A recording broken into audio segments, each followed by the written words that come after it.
Top 5 countries to do Masters of Architecture from. Due to the changing geopolitics and the global scenarios, I have to make this video every year. I will be trying to explain why I'm selecting these countries as well. So try watching this video till the end. This video will be a really helpful video for all of you. And without any delays, let's get started with the video, guys. So guys, the first country on my list is Australia. I know a lot of you have been telling me like, why are you suggesting Australia all the time to everyone? The reason is, first, it has really good relation with India. We have signed a free trade agreement and the work permit situation in Australia is very good. If you go to the Adelaide side of Australia and do your masters from, for example, University of Adelaide or University of South Australia, then you will get a 3 years of postgraduate work permit. And this work permit is non-conditional. What I mean by conditional and non-conditional work permit is basically, even if you don't find a job in your field, you can still keep working for 3 years and then you obviously have to leave. But a conditional work permit is something that it gives you a certain amount of time, that, for example, 6 months or 12 months, if you can't find a job in your field, you will have to leave the country, even if you were eligible for 3 years of postgraduate work permit. So they don't have that conditions on their work permit. That's why I choose Australia, and I'm keeping Australia on level 1 and the first position.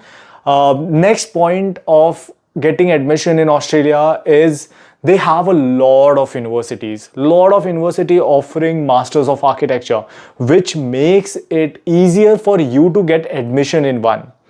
Plus, if you have a good score, if you have a good portfolio, you might be even eligible to get a scholarship as well. A lot of friends, including me, have got an Australian scholarship while getting admission in Australia. I wasn't able to go to Australia. That's a different story, which I will tell you in some other video. But this is the overall scenario. Plus, the temperature is not as cold as Canada, guys. It's worse here. So next on my list is France. Recently, French President Emmanuel Macron came to India. Indian Prime Minister also went to France. And there were a lot of significant development in international students intake, where French president himself has told the reporters that they need at least 30 to 35,000 students in their French universities. This is my main message for young people here. We want to have 30,000 students in France coming from India by 2030. If we can have these 30,000 students even in 2 years' time, I would be the happiest president. So come to France to study in all the different big cities, all the different places, because I think this is the key entry point for a new language. This is a key entry point for not just Europe, but Europe and Africa, and I think this is unique. Indian students, obviously it's because of the amount that we will be paying, but it also means that they will make provisions, they will make things easier for international students to get into France.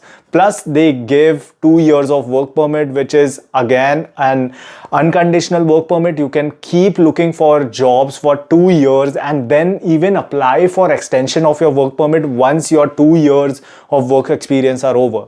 So this is a good factor. Plus, all of you who are asking that, do you have to learn French? So my answer is no. Especially for masters, because there are a lot of courses that are delivered in English. But I always suggest everyone that French people are not that welcoming if you are not speaking French. So if you're planning to go to France, it will open up a lot of other opportunities for you. You can work anywhere in Europe once you have completed your masters. Plus, you can earn a lot. If you are moving to different countries in Europe, you can experience a lot. So these are good factors. The only bad factor about this is like you have to have a basic understanding of French and speaking also. You should also have understanding of speaking French language. Not that much, but at least a basic level. They don't say it is compulsory, but it is kind of necessary in France. Next is UK.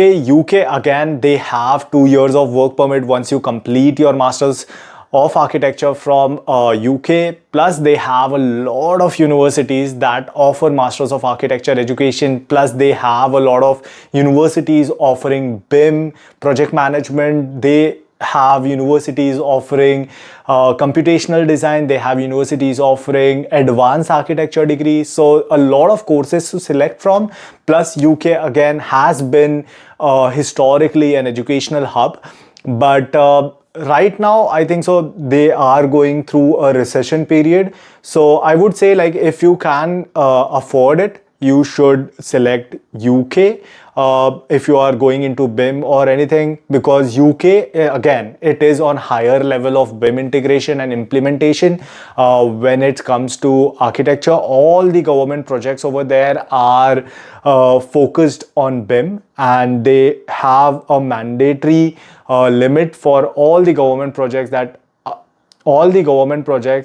are being done right now are using BIM integration. Next on my list is the very infamous, or I should say famous, USA. USA has a lot of universities. Again, they have a postgraduate work permit of 2 years, but the worst part of US is they have a conditional work permit. That means, like, you will have around 6 months after your master's education to find a job. And if you're unsuccessful in finding a job, which doesn't happen that often, but there are cases where people had to go back after 6 months because they couldn't find a job. So these are the factors that I always say everyone that be a bit cautious while applying for US. You have to consider all the factors that come along. So they have a lot of universities, world-class universities, good world ranking universities, and getting admission in these universities is pretty simple and it's pretty easy. But the only worst factor is the immigration policies plus the other conditional work permit requirement. So that's why I have kept it on the 4th level. Next on my list is Canada. Canada, I am in Canada, so don't think that I am demotivating everyone who is trying to come to Canada. But the scenario over here in Canada is not as good as it looks.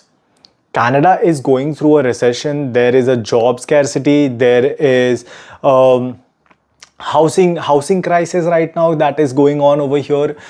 So overall the situations are a bit dicey. The relationship between India and Canada is also deteriorating day by day, which I really hate to see.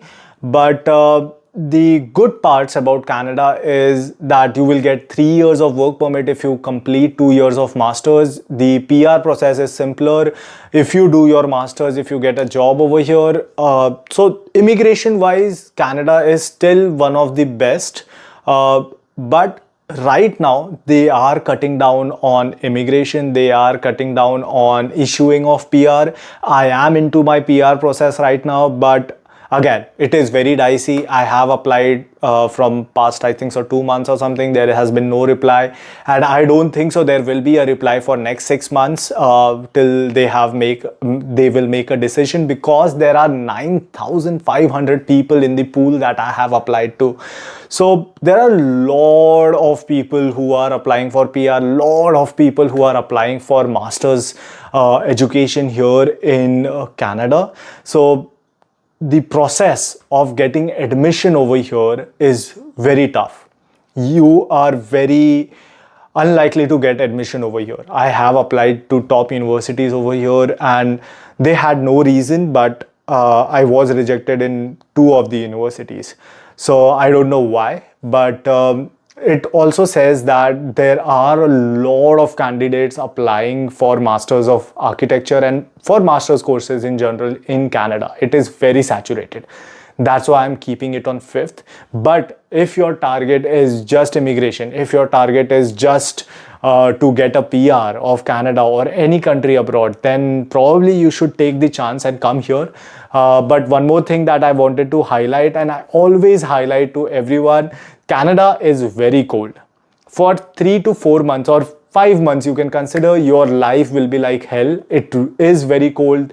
The sun sets at around 4:30ish. So yeah, it's not that fancy as it looks like. I would go back to India if I was able to, but I'm not. I have to pay a lot of loans and do a lot of stuff over here. But overall, these are my top 5 selection and choices for the countries for Masters of Architecture. And if you have any kinds of doubts or queries, go ahead, mention it in the comment section. And guys, a lot of you haven't subscribed to my channel yet. I know it takes a lot of efforts to put your faith in someone and subscribe, but try to understand, guys. Like, I am taking this time out, I am trying to do research and put information in front of you, but it's just because a lot of you who have supported me. And I request you, if you haven't subscribed to my channel yet, go ahead, hit a like and subscribe. My motivation is just my subscribers. I'm not earning that much. I'm not earning enough to keep making these videos, but I know a lot of you need help. A lot of you need guidance. I didn't have this kind of guidance when I graduated or when I was looking for master's education or going abroad. So yeah, my only request for all of you is to subscribe to my channel, and who have already subscribed, keep supporting, guys. Thank you and take care of yourself. See you soon. Bye bye.